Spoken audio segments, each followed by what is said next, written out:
return at a more convenient time. These people want me dead. I need to leave now.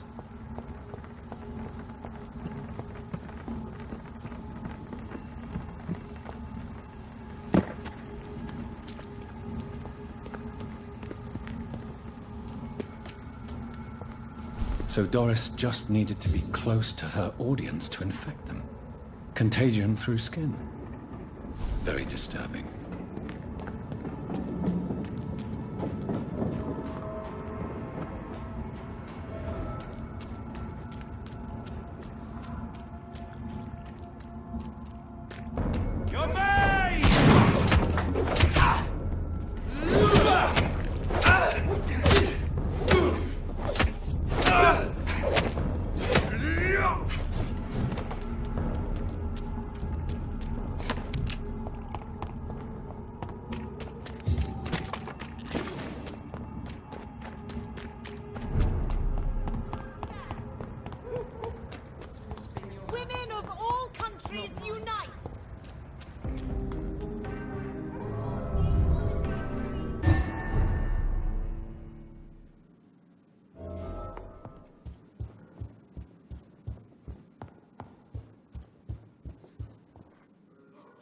Elizabeth, what are you doing here? I've been formally asked to witness your triumph, my dear.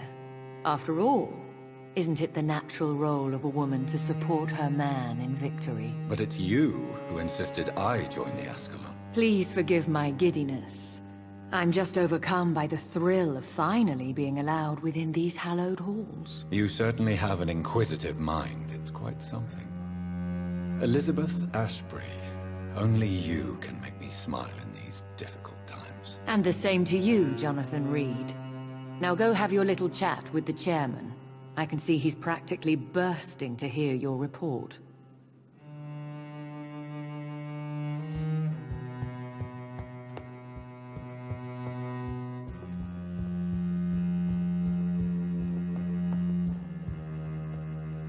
Welcome back to the Ascalon Club, Lance-Bearer. Please, tell us the good news. Have you put an end to the epidemic? My hypothesis was correct.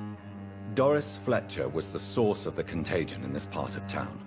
She was probably the first to be infected. And you cleansed her before the hunters, I've been told. Well done, Dr. Reed. You thrust your lance and pierced the very heart of the corruption.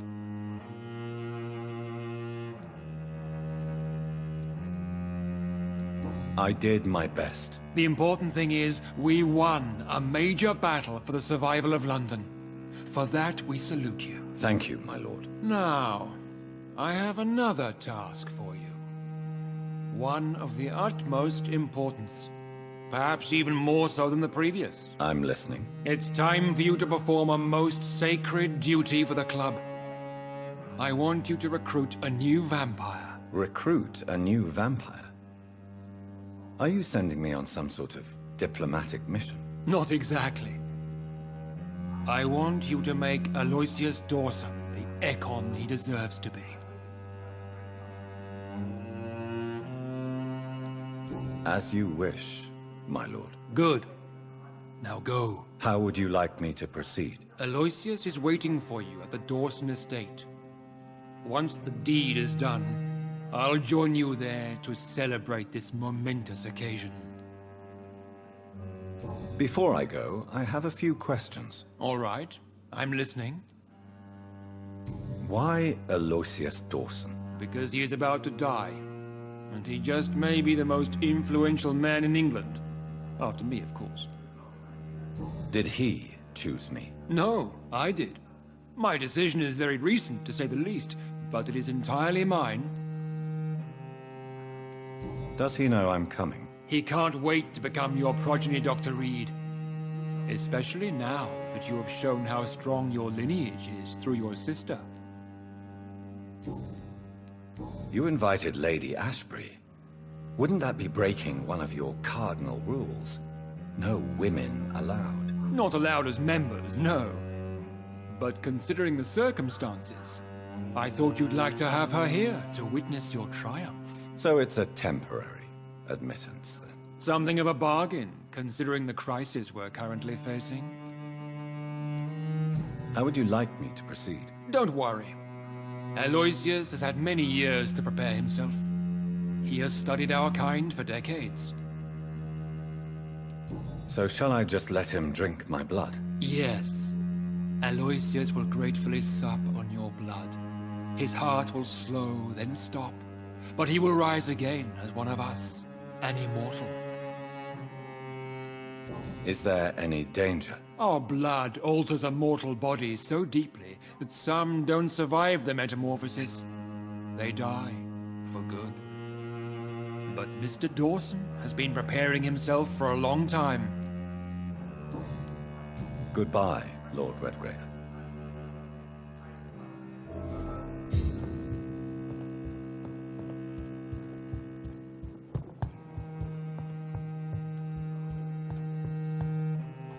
Are you all right, Jonathan? Lord Redgrave has just ordered me to turn Aloysius Dawson, to make him my progeny. I see. And how do you feel about this? I'd like your advice on the matter. The real question here is, why has his lordship given you this task? Do you think it's some sort of trap? Do you really want to know what I think about this? I do, yes. To make an immortal of a soulless blackguard like Aloysius Dawson will only lead to a disaster for London. The man is already dead inside. Should I refuse? Perhaps politely suggest that Lord Redgrave turn the man into a vampire himself. Don't you dare, my dear. According to what I've recently discovered, his lordship could kill you for even broaching the subject. Really? Why? I've recently found proof that the Earl of Bristol is of lesser lineage and only capable of creating skulls. Please tell me more about your recent investigation. As long as you lower your voice. What would you have me do about Dawson? The man is dangerous. Did you know he plans to build a wall to separate the healthy rich from the sickly poor? Do not make him your progeny. What would you do? The man's dying already. Let the Reaper harvest the rotten fruit that is his soul. What would happen if I made Dawson an Ekon like myself? You would add a powerful immortal into a suffering world. An immortal who already craves authority. Maybe I could teach him control, like you taught me. Lead him down the right path. Mr. Dawson spent his life searching for a way to cheat death. I'm sure he has spent decades dreaming of how he'd spend eternity as a tyrant. Are you sure your information about Redgrave is correct? He says he's the progeny of the great knight William Marshall, who lived some 9 centuries ago. That's a lie. Lord Redgrave is unable to create anything but skulls, if the poor souls survive at all. How can you be sure the information was correct? I made the acquaintance of a most interesting informer while investigating your maker, from whom I learned the truth about Lord Redgrave. Why so vindictive? You suddenly sound like you're angry. Forgive me, Jonathan. I hate myself for it, but I feel such pride in my discovery.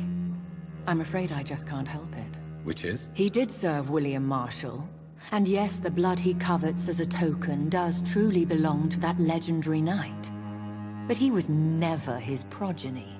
His lineage is not so noble. Goodbye for now, Elizabeth. Goodbye, my dear. Please, be careful.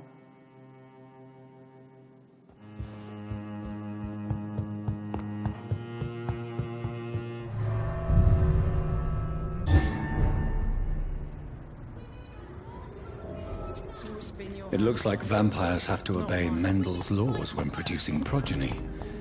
Powers pass from one generation to another. That's why Dawson wants me to sire him.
Go back up! Fancy clothes! This one's a top! Christ, this...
Good evening, Miss Price. You know you can call me Carolyn, my dear doctor.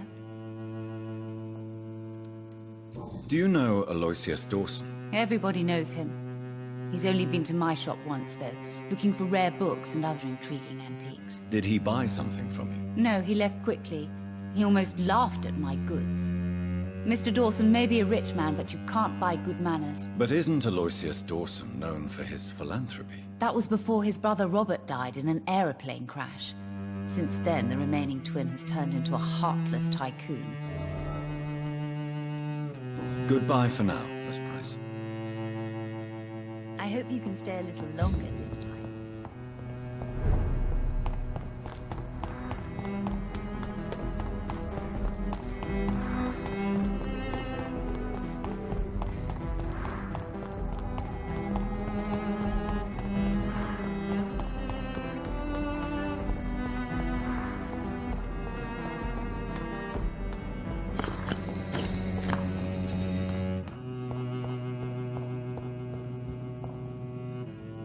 Good evening, Jonathan Reed. Can I help you in any way? Is there anything you could tell me about Aloysius Dawson? Aloysius Dawson. Yes, of course. We met on several occasions. With time, he got deeper and deeper into the occult. He's not the only one. It's been quite the fashion for several decades. The Golden Dawn, for instance, is just one example. True. Aloysius was a member of the Golden Dawn until 1900. Then his thirst for dark knowledge grew. I'm talking forbidden texts, readings which blackened his heart. Goodbye, sir. Until we meet again. I rarely wander, yet it amuses me to converse with your kind. The Red River, the song in the dark, the whispers of a sun. So many signs.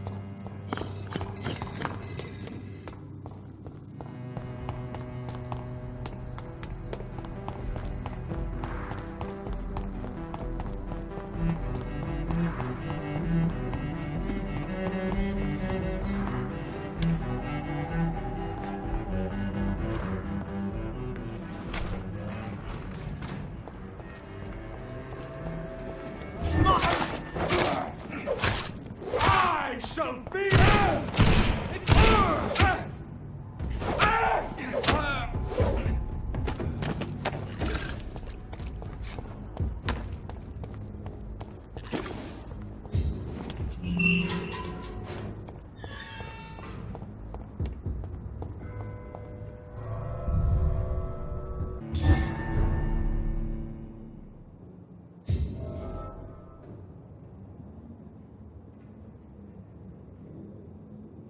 Dawson's mansion.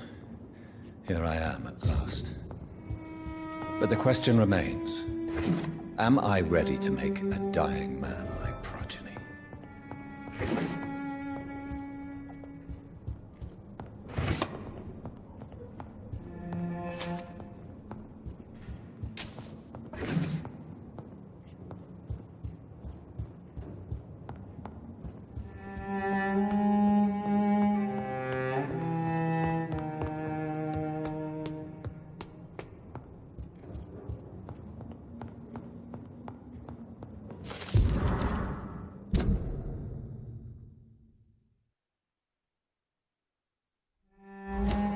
Reduced in rank for falsely accusing a man of murder.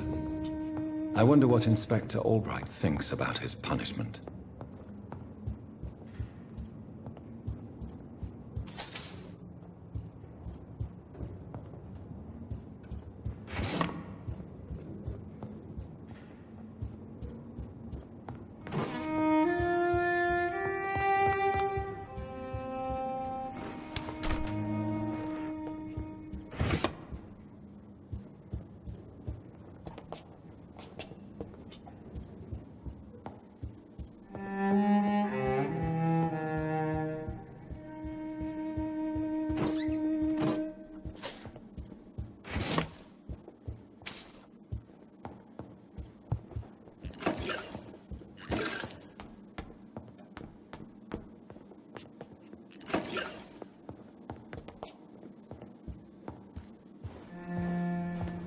Finally you're here, Dr. Reed.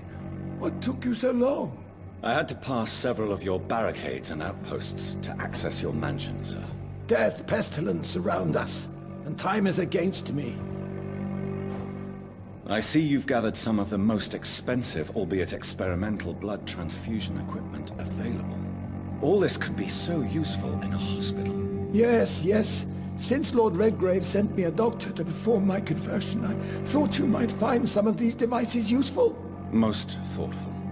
But tonight I'm not here as a physician. But I feel reassured that a specialist such as yourself would help me to escape the Reaper.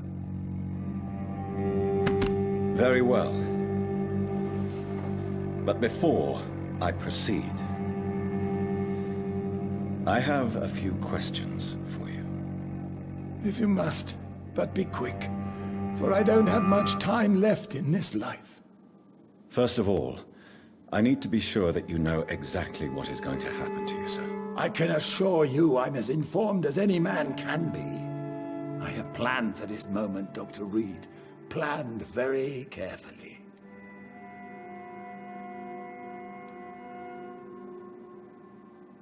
Believe me, there is a huge difference between reading about vampires and waking up as one.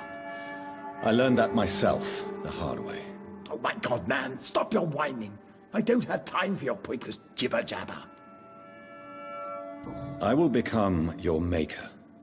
Do you understand what that means? Well, I certainly won't consider you my liege, or some such drivel. You can be assured of that. You'll need to feed on warm blood. Blood from mortals. How do you feel about that? I'm rich, Dr. Reed, and powerful. I'm sure I'll be able to acquire all the blood I need without ever having to sully my own hands. What do you know about the Guard of Priwen? What I do know is that I'll crush anyone or anything that would dare to oppose me. Let's move on then. Please, I'm cold and tired. I feel my life waning with every moment. But first, before you embrace immortality, what would you do with such a gift? That's a rather impertinent question, Dr. Reed, and I will do as I please. Answer me all the same. What will your first action be as an immortal? To save London, I will finance the most efficient quarantine ever seen. I will build a wall that will separate the sick boroughs from the healthy ones.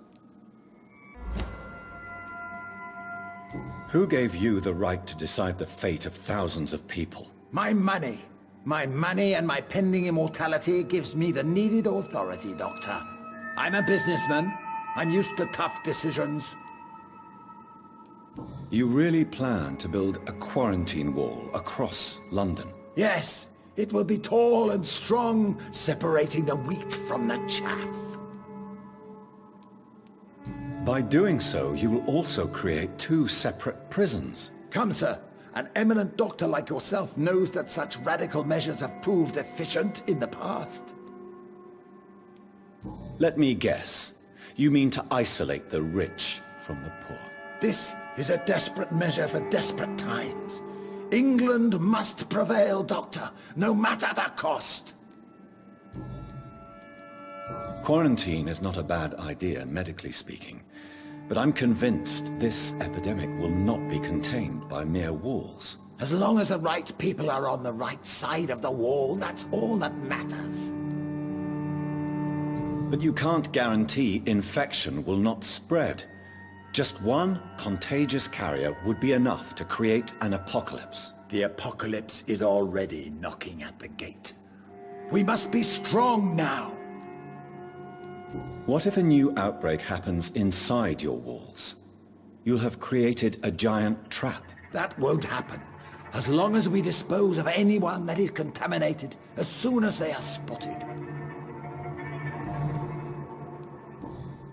I've heard enough. It's time to proceed. At last. All right, do what you have to do. If it hurts, so be it. I've been preparing such a long time for this.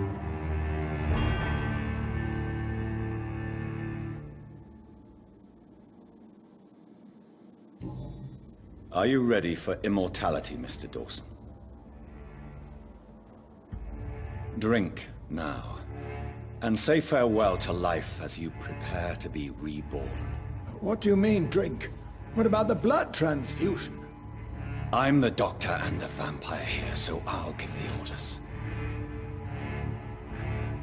Drink, sir. Now.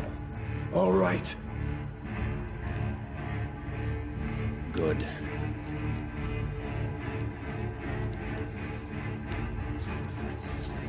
That's enough. That's enough, I said.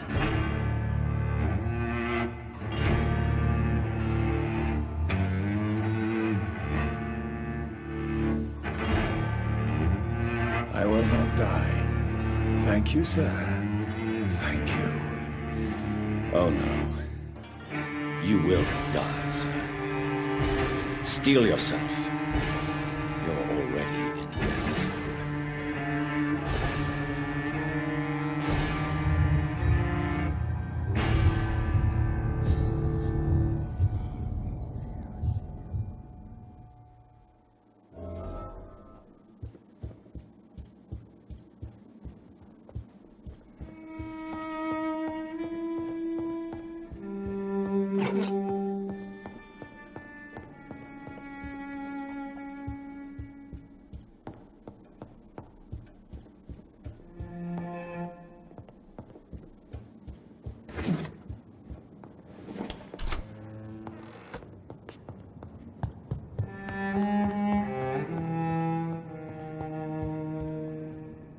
Is it done, Dr. Reed?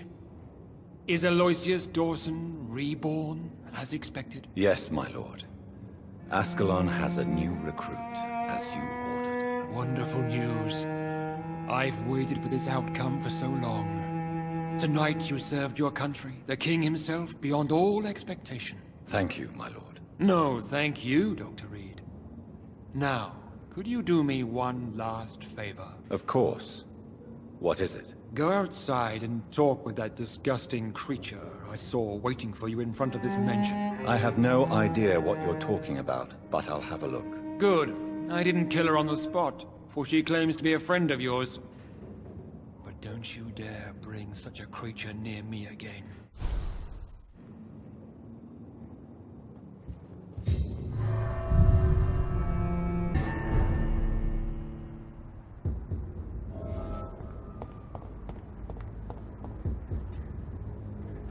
We meet again at the strangest of times, young Ekon. So do you serve the Earl of Bristol now? Old Bridget. What are you doing here? Your friend, the wise Ekon.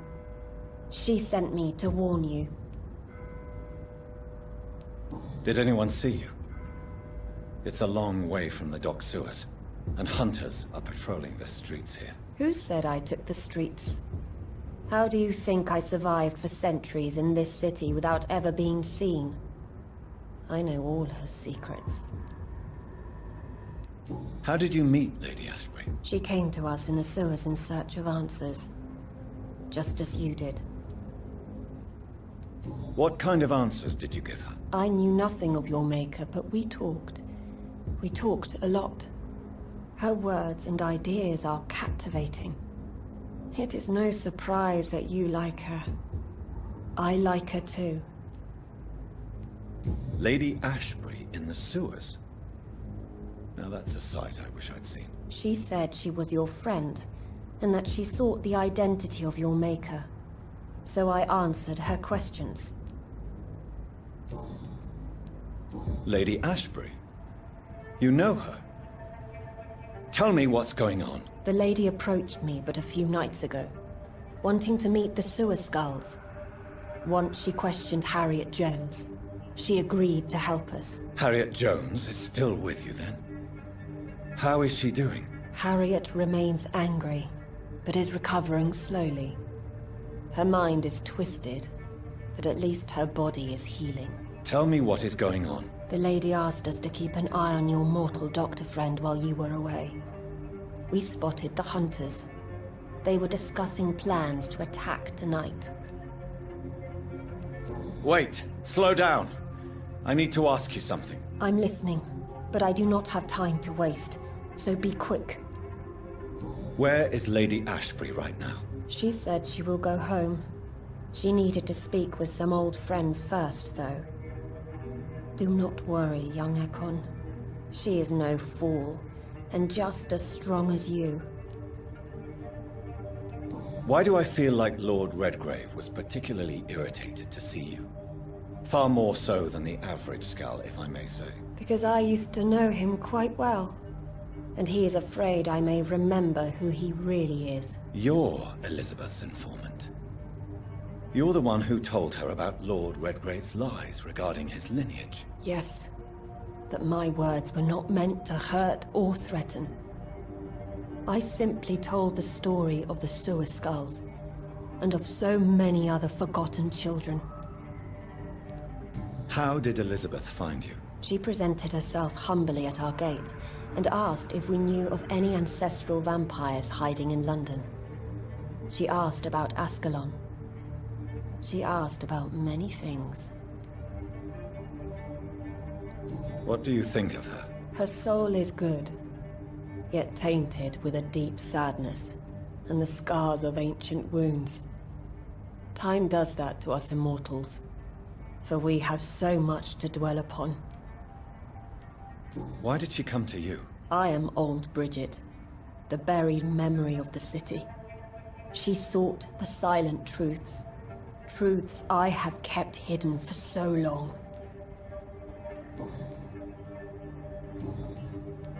No time to lose, then. I must go there right away. I shall return to my den. Have you a message for the lady?